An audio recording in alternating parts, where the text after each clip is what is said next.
தெற்கு வாசல்காரங்க தெற்கு பாகத்தில் காலி இடம் விட்டால் தெற்கை விட கிழக்குலையும் வடக்குலையும் அதிகமாக காலி இடம் இருக்கணும். அதற்கு தகுந்த மாதிரி விடணும். மேற்கில் காலி இடம் இருக்கணுங்கிற அவசியம் இல்லை. அப்படியே விட்டாலும் தெற்கு மேற்கை விட வடக்கு கிழக்கில் காலி இடங்கள் அதிகமாக இருக்கணும். தெற்கு வாசல் வீடு பாதிக்கப்படக்கூடாது. அதற்கு தகுந்த மாதிரி தெற்கு வாசல் வீடு இருக்கணும். தெற்கு வாசல் வீடு பாதிக்கப்பட்டுச்சுன்னா அந்த குடும்பத்தில் சொத்து பத்துக்களால் தொந்தரவுகள் வரும். சகோதர சகோதரிகளுக்கு கருத்து வேறுபாடுகள் ஏற்படும். ஒரு நட்பு முறை இல்லாமல் பகையாக இருந்துக்கிட்டு இருப்பாங்க.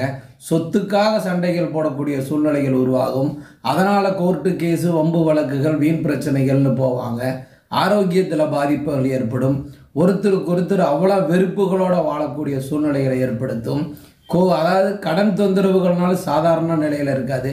ஒரு பிரச்சனை தீர்க்க ஒரு கடன், ஒரு பிரச்சனை தீர்க்க ஒரு கடன், மென்மேலும் கடன்களாக போய் அதனால் எதிரிகளை சம்பாரித்து அதனால் பாதிப்புகளுக்கு உள்ளாகக்கூடிய சூழ்நிலைகளை தெற்கு வாசல் பாதிச்சா ஏற்படுத்தும்.